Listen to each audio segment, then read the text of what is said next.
How things going? So far, so good. Good. Yeah, everything's going good. Just in my improvement season. So, just head down and doing the work. Yeah, that's awesome. Well, we can get started, but first and foremost, I really appreciate you coming on the show. I know you're very Yeah. busy, so I was excited to have you and have a good conversation. So Yeah. Thank you for having me. I appreciate it. I'm yeah, honored, of actually. course, of course. Mhm. So you said you're in your improvement season. Is there like anything in particular that you're working on this season? Based on a judge's feedback, just coming in a little bit bigger, slightly bigger, specifically in my quads, which Mhm. was pretty surprising to hear because I've always thought of myself as quad dominant. So I really hammered into my hamstrings and my glutes, but I don't want to say I neglected the quads, Mhm. but maybe put a little more effort into my hamstrings and glutes, where now I have to put a little more effort into my quads again. So yeah, it's good Yeah. feedback and it's fun too. So I have always loved doing legs. So I'm having a ball. Yeah, it's like the division. Wellness is like the division for the people that love training legs, It's like You have to. that's the way to go, right? If you're a Yeah. girl that likes training legs. Yeah, it's refreshing. Yeah. Yeah, that's interesting. So like how it works, it's like you focus on, sometimes you can over focus on a certain body part because you need to bring it up, and then other parts Mhm. that might have been your best parts can diminish a little bit, and that's like where that Yeah. balance comes in. Yeah, 100%, 100%, especially when you're leaning down so much and, Hmm. the muscle retention is a little lower. So you're Yeah. just trying to keep everything where it was, but it's got to come from someplace for sure. Sure, sure. Mhm. So I was wondering, how did you get into like training, nutrition? Is that something that you've always been interested in, or did that come later on? Yeah, I mean, I've always been an athlete growing up. I think my parents really instilled that in us. My sister is a little less competitive than I am. She was a cheerleader and she did tennis, and I really did follow in her footsteps as far as tennis, but I was more into like soccer and more intense sports, field hockey. My parents have always been very active as far as always taking us on hikes. We've been to so many national parks growing up and just hiking, kayaking, biking. So I've always been active. It wasn't until probably 2010, like 2010, where I discovered CrossFit. Mm, And all my life I've been kind of a cardio bunny in that sense that I thought that was the way that I wanted my body, my physique to look. yeah. And then I saw, these women flipping tires and just strong, very lower body dominant women, muscular, confident. And I just thought my mind kind of shifted in that sense of what I wanted my physique to look like. I wanted to be strong. I wanted to, play into my naturally bigger legs Hmm. at the time from, all the sports and whatnot. And I just loved lifting. And when I got into fitness, I had wanted to, be a specific size or a specific weight. And then it really shifted to my goals being a back squat PR or a deadlift PR Hmm. or, a Fran time.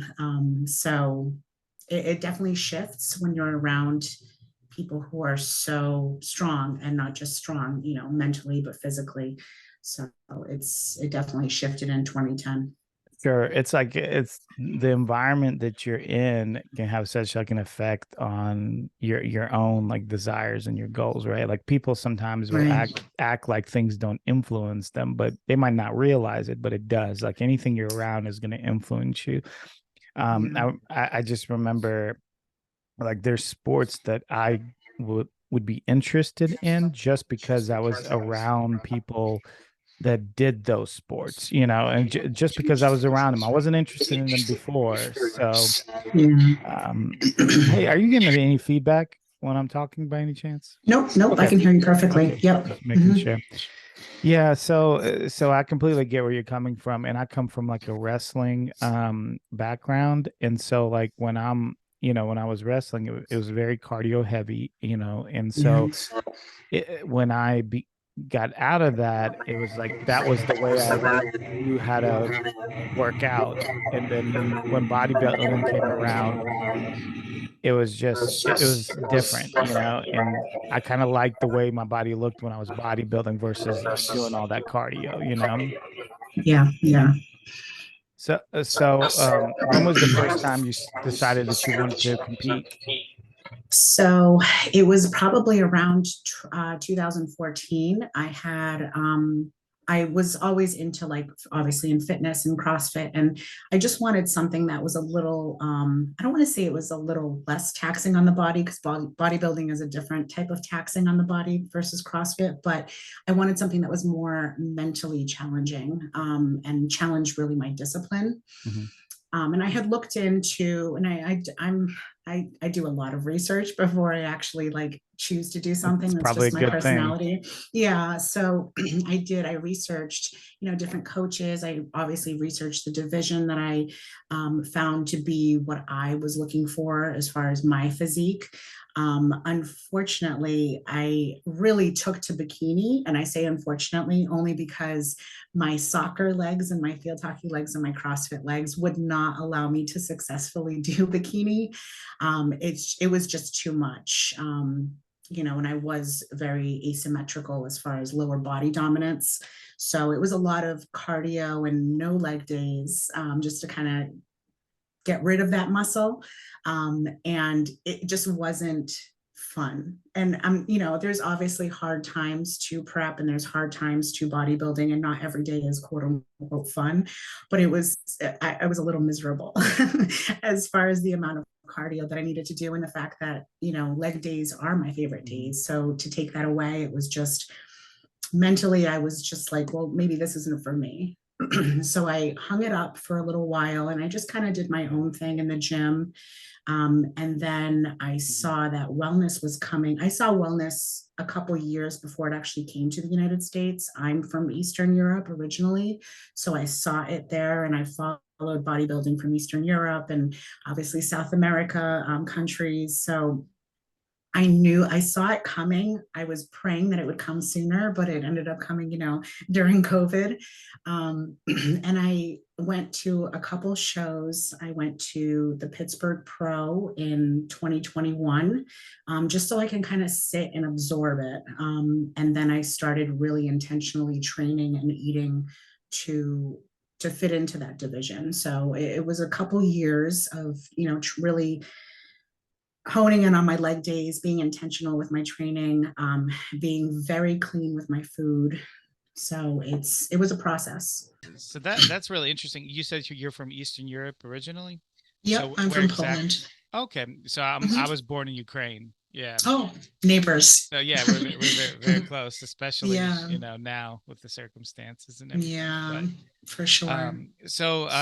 yeah, it's interesting how that works, right? Because like the wellness was so huge in like other parts of the world, but in the United States, it just like it took a while, and then eventually they adopted it. And I knew as soon as they adopted wellness in the IBB, I knew that it was going to explode.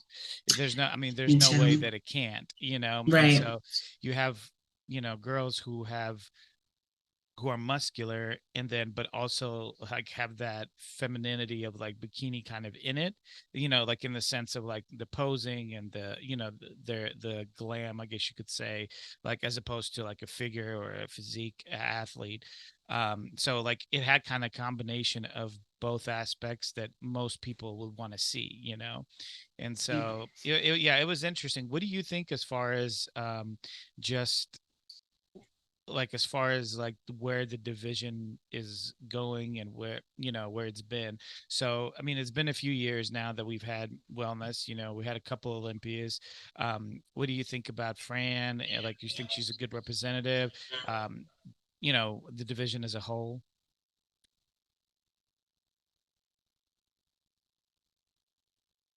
so very well balanced from head to toe, Mhm. and she still represents wellness so well. She does have that, Yeah. lower body dominance, and I definitely see girls that are, taking it to, that different level, which I don't know. I'm 39 years old, so I don't think that I have that longevity to do that. Just health wise, it's a lot. It's a lot of training. It's a lot of, supplements. It's food. It's really hard. The training is very, very hard to get that size. So Fran she's got beautiful legs and bigger legs, but she's not huge, which is really refreshing to see. Of course, I don't know where the division is going to evolve to, but I really like where it's going at this present moment. Yeah, yeah. I mean that's the thing about her is that she's just big enough, but not too big, and like they're keeping that standard, which is good because, like you said, it's refreshing because a lot of times, especially in other divisions, we've noticed just over the years, like rewarding bigger size, and then you kind of lose the whole reason for the division. You kind of lose like that aesthetic appeal, of the division that originally, was intended. And so I Right. feel I feel like they're doing a great job with that. And Issa, is right behind her, which is I think another great physique. So they've got quite a few years, I think, of like, getting it right. But I have noticed that a Yeah. lot of a lot of girls getting into the division that are on the bigger side, like you would have like bodybuilder legs, Yeah. and so I always find it interesting, like what people think, as far as like, do you think that eventually wellness will um, get too big? I appreciate the bigger girls because it's remarkable that they can have that much muscle. It's very fun to watch. Um, my own selfish reasons, because I know I'm not that big. I hope it just kind of stays where it is, where Issa and Francielli and those girls are really getting awarded, because they're just so balanced, but they're Yeah. not too much. Yeah, but I do appreciate those bigger girls. It's very fun to see them. Hmm. Um, I always say they're like our Nick Walkers in wellness. It's just Yeah. fun to see like that amount of muscle.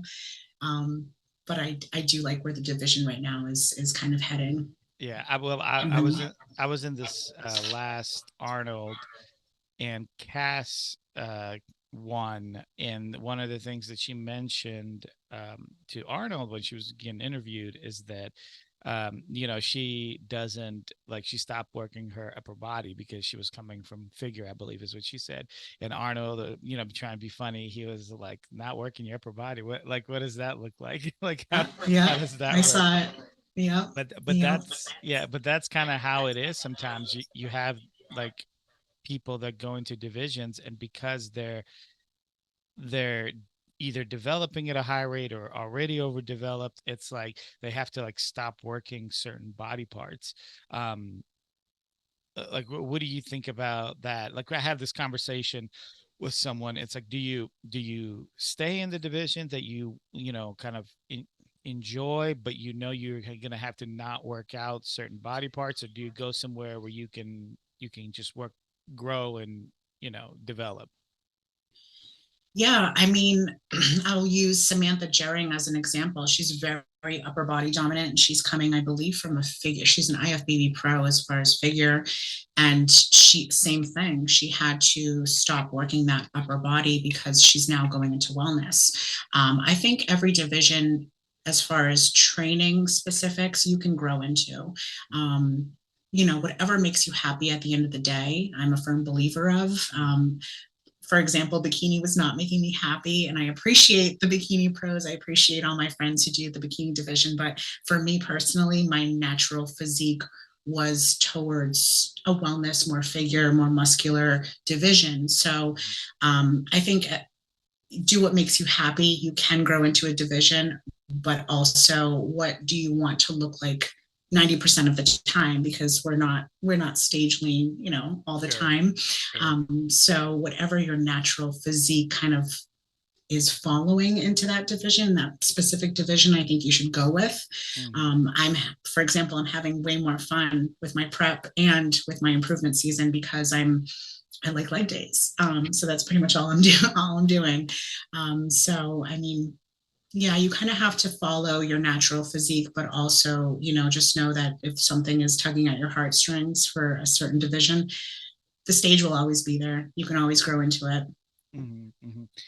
Yeah, definitely. I feel like where you where you're best is where you enjoy it. Like you said, Right. that's where you're Mm-hmm. gonna get the most benefit. Because no sense in being miserable, going somewhere Of where, course. yeah, you're never gonna train as hard as you need to and as as you should if you're in somewhere where you don't want to be. And Right. that's Exactly. Perfectly said. Mm-hmm.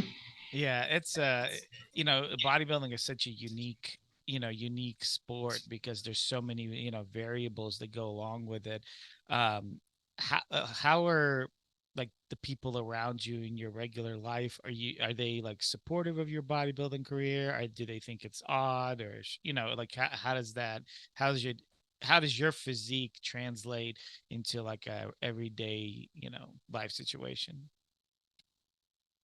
Have a really good support. My husband, he used to compete years ago before we met each other, so he understands the ins and outs. And he pushes me. I always say like he's kind of like my second coach in that sense because he knows my plans and he knows like how to keep me accountable and things like that. So that really helps. My parents, they not that they weren't supportive. They were very supportive. They always are of me. Even during my CrossFit days when I was like thrusting like almost 200 pounds, they were like, but they were always there to watch. So I did brief them for the first competition that I did in Maine, and I said there's going to be a lot of tan, muscular, naked people running around. It's very, it's bizarre to like, That's too my funny. parents who have never seen that. Um, but and they were a little apprehensive. Not, they went, of course, to support their daughter, but they were just like, oh my gosh. But then they saw the accomplishments, and they're just really proud and supportive. Um, I think my mother thinks that I'm kind of one and done. Yeah. But obviously not. Still have some goals to hit. But as far as friends, I tend to surround myself with people who are in the bodybuilding community and the industry, as well as just my normal folk friends. My friends were really supportive, especially during the end. It was during the springtime when I competed, so there was a lot of cookouts and a lot of birthday parties and things like that, where there's temptation and amazing food. And I think I remember a couple times that I just couldn't. It was in between shows, and I just couldn't do it. I was trying to be as social as I could possibly be with my Tupperware and my meals and my water. But towards the end, in between shows, it was tough. But they were understandable. They understand like this is her choice, and we support it. And maybe we don't understand it fully, but it's just Julia the bodybuilder. Yeah. Yeah, I remember when I was talking about like bodybuilding in general with some family members that are from a different generation, and it's like they didn't understand why you would want to have like that much muscle, because in their day, like the epitome of like a well physique was just a man who's very thin, and it's like even though Arnold was around at that time, it was like a very niche thing. It's not as big as it is now. You look at social media, I mean, it's flooded with with fitness athletes and Yeah. trainers and so forth. So it's like it's always like difficult to them understand like why somebody would want to look like that. But I think like tastes change, and people's ideas of what's fit changes over time, too. Mhm. And what do you think about like social media and everything? Do you think it's like a positive effect on, for the fitness industry, or do you think it's more of a negative effect? Both, for sure. And I know that's kind of a generic answer, but I really do think it can be both. I think, you know, you're you're influenced. I mean, I guess if you're an easily influenced person, maybe it could have a negative effect. I feel like you have to take everything with a grain of salt. What people promote, what people show on Instagram, it's, you know, it's essentially a highlight reel. And I think if you understand that, you can really use it to your advantage, and get positive, just positive things out of it. But I also think that it can be negative in the sense of, there's Photoshop, unfortunately, and it is a highlight reel. So some people may absorb it as, this is everyday life for this person when probably isn't. So I really do think you can take it as a negative and you can take it as a positive. And at the end of the day, it's kind of, your mindset. Sure, sure. Yeah, I was just listening to somebody on Instagram, and they were picking fitness people, and they were um, finding like certain things about them that would about their pictures that would show that they are photoshopping their pictures, like whether it's some distortion in the background and things like that. And then there Yeah. were there were quite popular people that they were choosing, and I see what they were talking about when they were pointing it out. But for me, I would not suggest anyone do that, but I know people do it anyway. But for me, when I look at someone that's inspiring, in most cases, if those people are in great shape anyway, they're doing some Photoshop to make themselves even look even better on photos, but in reality, they're still in fantastic shape. So when I look at them, I try to, like you said, you can take out the positive, you can bring out the negative. I try to look at them and be like, okay, well, forget the Photoshop part of it. Like they're still in fantastic shape. They still train very hard. And it's like, Yeah. what can I take from this person? Are they gonna like Hmm. motivate me? And so a lot of times, like I will benefit from that rather than always being like negative and backbiting and like finding what's wrong with somebody, because I feel like there's a lot of that going around. And the only people I feel like it hurts are the people that are like feeling that way, because the person that you're feeling that way about doesn't lose sleep over that. They don't even know Right. that you're, that concerned. So, yeah. Yeah, I completely understand where you're coming from for Hmm. sure. It is refreshing though, because when I was younger and I think of, and obviously social media didn't exist at that time, but media did. And I saw was skinny, very skinny women, the Christina Aguilera just come out, Yes. and Jennifer Aniston. And that's what I took from that. And that's what I thought I wanted to look like. So to have so many fit, muscular women, lower body dominant, either way, like upper body dominant, um, is refreshing. For I wish I had that when I was in high Hmm. school. I wish I saw that. So that could be a positive, but you also have to understand that not every day is their perfect day. Sure. So, like I said, you can take that positive, but you can also take a negative with it as well. Right. Which is why I think it's important, if especially if you're a popular influencer, that Right. you show pictures not only in your stage shots or your prep work when you're like a week out from a show, but also in the off season, which you look like in the off season, because Yeah. that helps people understand like what your everyday or off season look to like what your stage pristine 1% look, and Yeah. so it gives people a good idea of what to expect too. Yeah, for um sure. because I mean, like, even when I was younger, like I would look at people and I'd be like, man, those guys are so shredded, but I didn't realize, oh well, they're shredded at this amount of time, like they look like that at this amount of time. They don't look exactly like this the You other know, 11 months or whatever it is. yeah. So yeah, yeah, it's interesting. What do you think about this upcoming Olympia? You think Fran is gonna take another one, or you think it's there's gonna be some good back and forth? I yeah, I feel like she's at this point, unless something drastically happens, she's so well balanced, and her package is I mean, nothing's perfect, but she's pretty close. And just her overall presence. I mean, with bikini, I mean, with all divisions, it's a package from head to toe. Specifically with bikini and wellness, I think you're judged on everything from your nails to your hair to your tan to, even things like I said outside of your control, your tan. So I think she's unstoppable with that complete package. It I would not want to be a judge at the Olympia though, because that's got to be so hard. I mean, Issa, even Rayanne, different physiques still representing wellness so well, but they're different. They're very, very different. So I don't know, but I think she's going to be a three-peat. I Yeah, think so. Mhm. I agree. I think it's going to be difficult for anybody to dethrone her unless she dethrones herself, like, injuries or age, those Right. kind of things. Yeah. hmm Right.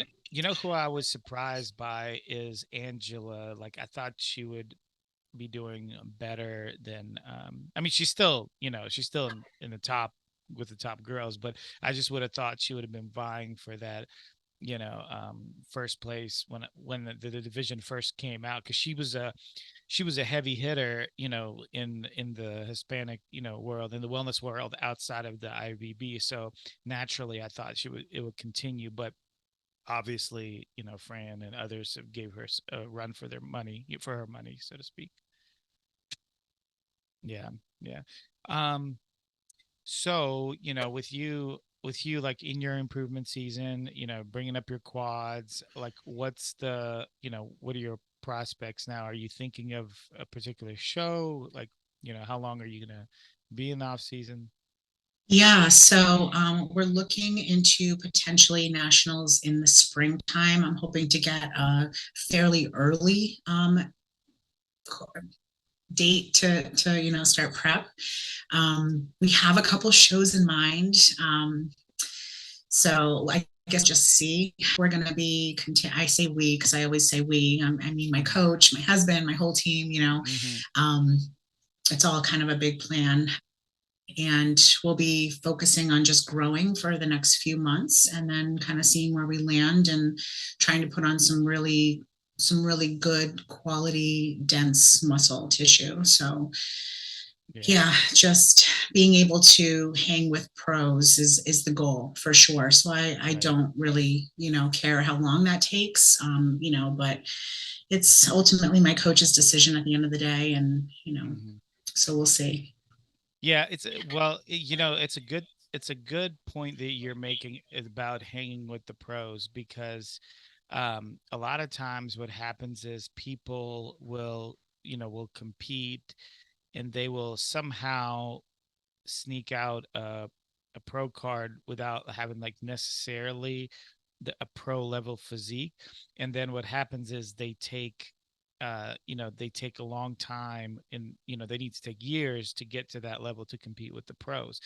And I just always felt like it was so much better if you can get your physique to that point already, win your pro card, and then immediately jump on the pro stage and be competitive. Absolutely. It's just that break is, if you don't do that, that break can really be detrimental. So I think you're definitely playing it the right way. Develop now, so then you don't have to make those huge, you know, developments in the future. Make you still better yourself, but you won't need For that sure. large chunk of time, to Yeah. step on the pro stage. Yeah. I've always loved the mindset of show up as the level you want to level up to. Mm-hmm. I had my first conversation with my coach. It was actually July 4th of last year. And I told her that. I said, I don't care how long it takes. I don't care, if it's 2, 3 years from now, I want to jump on a regional stage with a national level physique. And she probably thought she never said it, but she probably thought I was crazy at the time. But, after a while, she said, I know exactly what you meant and you nailed it. So the next time that I jump on a stage, I want to level up to a pro physique, not necessarily chase a card, but really just chase that physique so that Right. I'm able to, if all the cards align and I do become a pro, I'm able to hang with them. Right, right. And that's a good, way to look at it, because if you chase the physique, like, the pro card will be there. Like, you'll just get it Yes. because you brought the physique. But if you're constantly like trying to maneuver to get, be at the right shows to win the pro card, it's like, it's almost like you're missing the point, Right. and then sometimes that happens. Sometimes people are so concerned with getting the pro card that they miss the point of just bettering your physique. Yeah. I agree. That's the way it works. But I did want to. I was looking through your Instagram, and I did want to share this picture. What? Let me see if you can see it. You see it? Yeah. So what show was this? So this was my first show. It was on April 15th of this year. It was in Maine. It was Maine's first NPC show that they had. And I Okay. really, the prize was a Thor's hammer. So I kind of, we have a family house in Maine too. So it was about Uh-huh. like 20, 25 minutes away. So I was like, okay, like I didn't plan on doing that show at all, but I saw the hammer and selfishly I was like, I really want that hammer. And I want this to be kind of like a warm up show. So we chose that one and kind of shortened my prep, quote unquote, to it was originally 20 weeks and it ended up being 16 weeks to be able to do that. I completely understand. I'm a huge Marvel fan, so it's like, Yeah, I would have done the we are same too. thing. We are too. So, but I mean, your look here is, I mean, you look really peeled and lean. I know that you can't be too lean, because then you'll lose other things, and wellness is a little different than some other divisions. Is this as lean as you want to get? Or are you trying to bring like a more leaner physique next time? I think a little more conditioning, but not too much. I was very, very conditioned, specifically for the next show that I did right after that, a few weeks later. We were just trying to peel me a little bit more and then fill me up. With this show, I loved this look. This was actually my favorite look. Mm-hmm. I don't know if it was because it's sentimental reasons. It was my first show, so Mm-hmm. I was very excited. Just, I mean, everything from head to toe, the makeup, the hair, the tan, everything just aligned very, very perfectly, Yeah. as perfect as it could be. And the peak was amazing. The experience was amazing backstage. The promoter was great. I mean, it was just a perfect day. But yeah, this was a fantastic showing for your first show. I mean, the conditioning is incredible, muscularity is great. I mean, you obviously, I didn't see any other pictures, but I mean, you were doing pretty well. If this is your first show to come in looking like this, I think you're definitely on your way to that pro card sooner than later, for sure. Okay, let me see here. I saw you, Sydney, commented or emojied. So she actually presented the overall Okay. trophy, the Thor's Wow. hammer, to me. Awesome. Yeah, so it was amazing meeting her. I tried not to fangirl her because I've been such a fan for so long.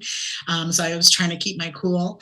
But it was just an honor to yeah, it was one of those things where I'm a very visual person, and I think I don't know if you've watched the Arnold documentary on Netflix. I mean, who hasn't, right? Hmm. So he talks about envisioning the moment. And for weeks leading up to the show, even before I announced that I was going to do that show, I knew she was going to be there as a guest presenter. And I could envision that in my head, that image of her presenting me the Thor's hammer and me raising it, and like what I would look like, and in a sense. And every single time I was on cardio and I would just see it in my head and I would visualize it. And I'm just kind of a firm believer in that. And to see her in person and to talk to her and listen to her and her knowledge, and she's just such a beautiful speaker, as well, and so intelligent. And it was an honor being presented, what I wanted, my goal, by somebody who is essentially a goal too. Yeah. Yeah. She's a legend. That's a huge, huge feather, in your cap to not only win the show and like it have it come to reality of what you envision, but also being you know being given that by someone that is admired in the industry and admired by you. That's like something that no one will ever be able to take away from you. Yeah. But when you stop Hmm. competing, whatever the case may be, when you move on to bigger and better things in the industry, it's you'll never forget that. I think that's important. Hmm. Hmm. Yeah, I mean, you want to talk about someone who has really, I mean, kind of, I don't want to say shocked because everybody saw how good Sydney was, but just to be able to win so many Olympias and be able to, battle it out with the best initially when she was very, very young, and then take over and just keep winning. Um, I mean, she's quite incredible. I spoke with her at the Arnold, and we went back and forth a little bit about just life in general, and she was saying like she has no plans of quitting. If she takes a break, it'll be like to have kids, but outside of that she's gonna be there. So um that's exciting because a lot of times people, when they get to her level, they, at some point, they have this idea of, I want to stop, even when maybe sometimes they don't even physically appear like they should stop because they're still at the top of their game. But she's not like that. She's like, I'm gonna keep winning until the wheels fall off. So I think that's cool. Fan, huge fan. Yeah, yeah. Hmm. So what I was gonna say or ask you, you said you're 39. It appears you've gotten into this game later than someone else might have. Um, do you have like a cutoff time in your mind of when you want to stop, or you just want to keep going until you figure it out? Yeah, I think, and to my coach's credit, we really are in tune with my health markers, hormones, and Hmm. pretty much everything. So as long as I can still hit health markers, because that's number one in my book, a priority, um, I'll continue and see where this road takes me. I mean, when it stops being fun and when I stop having this level of happiness, then I think that's the time to kind of hang it up. Yeah. But right now, I'm having a blast in off season. During prep, I loved Hmm. prep. I'm a crazy. I loved the routine of it. I loved the structure. Of course, there was hard days. I can't lie about that. And there's hard days in improvement season as well. A lot of hard days, Hmm. but it's fun to see and it's fun to conquer. So I think once the health markers go, once it stops being fun, then it's time Is for it sure. is it difficult for you to get conditioned, in the sense, I mean, obviously from the picture that we saw, you're in amazing condition, but for some people it comes easier, just like for some people building muscle comes easier. So do you tend to cheat, or are you pretty strict and you get conditioned very easily? So I am pretty strict. It's funny because my husband laughs at me because I think during this last prep, I had like 1 ounce of cod over than what I should have had. And I was kind of having a meltdown, sort of like, oh my gosh, I cheated. And my coach was like, it's fine. You're going to be okay. So I am very structured. I did take it seriously. I gave my 100% minus the cod situation.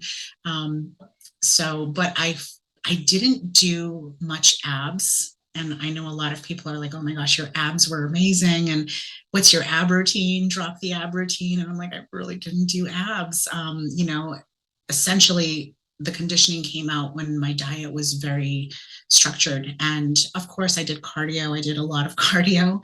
But I think genetics plays a part too in conditioning. And luckily, I have that on my side, it seems.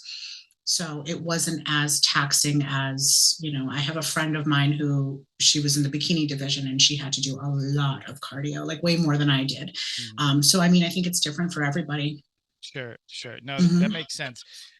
That's interesting what you mentioned about the abs. So this it's kind of like a controversial thing, because there's people like on one side that always work abs, and really put it out there that you should always work your abs, is just like any other muscle. Then there's other people, which I was talking to a bodybuilding pro in my gym a few years ago, and he was saying like he's a proponent of not necessarily working abs because he's like, what you have, your insertions in what your abs look like, is what what you have. You're not going to change that. So your abs come out when you get really lean. That's when you start seeing them. And to be honest, with me, I've noticed the same thing. It's like when I get lean, I get my abs look great. Mhm. When I don't, they don't. But it's not necessarily a training routine that brings them out. I guess everyone might be different. I don't know what the right answer is, but what do you think about that? I mean, I agree. I agree with that statement. Like I said, I just think some of it has to do with genetics. A lot of it has to do with nutrition, I think. And I mean, for me specifically, I don't like training abs. I don't like it, never did. I hated it in CrossFit. I do not like it now. I'll do it maybe like once a week. But again, it wasn't as extreme as people looking at that photo would think. Mm-hmm. So it was mainly, I think, nutrition. And Yeah. there's other parts of it. I mean, I can't lie, I don't have children, so I'm sure if I did, it might be a different story. Mm-hmm. So I think a lot of factors play into abs, but I think the number one is nutrition. Mm-hmm. Mm-hmm. Yeah, agreed. And then also the fact, I know you mentioned your friend as a bikini competitor that had a difficult time. There is something to the fact of the more muscle you have, it does appear that you can get leaner easier. If you've ever seen someone just out and about in the regular world, they don't have much muscle and they're constantly doing cardio and trying to get lean, and it's just not doing what they want to happen. And I do believe like having a good amount of muscle will also facilitate that conditioning. So that's why divisions with like less muscle, maybe they might have to work a little bit harder.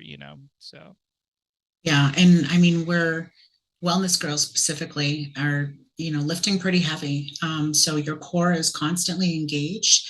And I think that, there's a fine line too of maybe potentially getting too blocky in the mm-hmm. abs if you're training them, especially weighted. So we were really in tune with that too during my Yeah. prep to not be so blocky and to train them. And they just kind of appeared. I don't like saying that answer because it's like people are like, oh, it's not fair, but I have a lot of a lot of flaws that aren't fair, so I'll take my abs, I Yeah. guess, in exchange. Yeah, I get it Mm, completely. Yeah, sometimes Yeah. when you work, I think like obliques and stuff like that, potentially make your waist look thicker, and you're not. It's not fat. It's still muscle, but it's just visually, it doesn't look as presentable as like a small tiny waist Right. does. So I genetically have like huge calves, like very muscular, lean, huge calves. And like Jealous. people, people always ask me like, how did you get them? And like, there's not I can tell you how to train them. I can tell you like, because I do train people, I help people out, I prep people, but so I can tell you all those things, but I can't guarantee you that if you do that, you're going to have calves like me, because mine are just genetic. It's just the way it Of is. course. It's just the Yep. way I was born. So Yep. so yeah, it's funny when people ask you questions like that. You're like, you want to give them a good answer, but like Yeah. sometimes there isn't one. No, no, there isn't. They don't want to hear that I do abs once a week, maybe. Right. So I'm like, I'm sorry. I don't know. I eat tilapia and green beans. That's how my ab routine, I guess.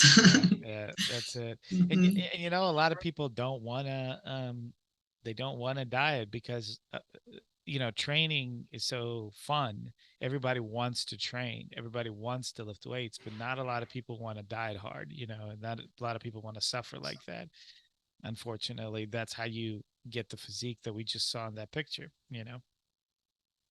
Love when people say, I don't want to compete, but I want to look like I compete. I'm like, well, you gotta Yeah. eat the tilapia. Then you got to do what they do, which is, Yeah. eat like Yeah. that, train And like you'll that. probably compete. Well, that's the thing, right? Like once you start looking like that, then you're like, Yeah. well, what am I going to do with this physique? It's like Right. I mean, it's cool that I can go to the beach and look like this, but what else can Of I do with it? course. Well, the Yeah. natural transition is to step on stage, you know. Right. So, Mm-hmm. yeah. Mm-hmm. Yeah. So like with yeah, I know you said you were looking at a national show, and we talked about, as long as your health markers are good, you're gonna keep competing. Have you thought about like, are you helping people out? Are you training? Have you ever thought about like coaching folks? Yeah, so I don't coach competitors. I think that's just a science and a different animal that I don't fully understand yet. I mean, I do for the most part, but it's just a lot of responsibility, a lot of liability as far as Yeah. competitors, and the diet is different, lifestyle is different, obviously the sacrifice is different. So I do coach lifestyle clients. So just your normal every wife, mother, Mhm. just trying to get, back in shape, or, trying to understand food, maybe have a better relationship with food that they didn't have before. So I really try to push that. How do you like that? I love it. Yeah. I love it. I love it because there are, essentially, it is a bodybuilding diet. It's just more amounts of food. It's different choices of food, where that you can swap things out. So essentially, clean eating is pretty universal. Mhm. Whether it's a bodybuilder or, like your average mom who just wants to lose weight. I mean, essentially, you still want to keep them in a clean diet plan. It's Mhm. just more food, Mhm. and kind of seeing how their everyday lifestyle affects cortisol levels, nutrition, kids going back to school, all of those different variables. Right. And I always preface with it's very extreme what I'm doing. I just want you to live your life, enjoy it, and be your healthiest, Right. person possible. So, Well, that's realistic, right? Like right, it's honest and it's realistic. It's like the honest thing is what I'm doing is extreme. You don't need to do this. If you're just having right, like if you just want to be in good shape and live a normal, quote unquote normal person's life, you don't need to do this. So it's refreshing to have someone just be honest with you like that. Because sometimes they'll look at you and they'll be like, "Do I have to do the things that she does to look yeah, good?" And it's like, not if you're gonna not if you don't want to go to those extremes. It's like you don't have to. You still have right, to eat clean, still have to train, but not to that level. So it's a little bit more right, manageable for regular people. sure, for sure, Yeah, yeah. It's exciting to see like the changes in people's lives, when you're helping them out. And it's like it's I don't know what but you feel kind of content from it. for sure, for sure. It's a perfect way of explaining it. Yeah, yeah, Hmm. yeah. Well, I'm excited to see what you're gonna after this off season, and then the next shows that you're gonna compete. I'm excited to see what you bring to the stage, and then I'm Thank sure you. you're gonna get a pro card, any moment, now. For sure. So, Julia, I'm very happy to have you on. I greatly appreciate it. If someone wanted to contact you for more podcasts or maybe some lifestyle coaching, what would be the best way for them to do that? Probably my Instagram, and it has my email right in the like it has a little email tab as well. So either Instagram DM or my email tab, which is right on the same page. Awesome. And guys, I'm going to go ahead and link everything down here at the bottom of the video so you make it easier for you to contact Julia, and go ahead and hit the like and subscribe button on the channel. And again, Julia, I'm very happy to have you on. You take care and have a great rest of the day. Thank you, and I appreciate you asking me to be on. It was an honor. Of course. Thank you so much. Bye-bye. Bye. Thank you.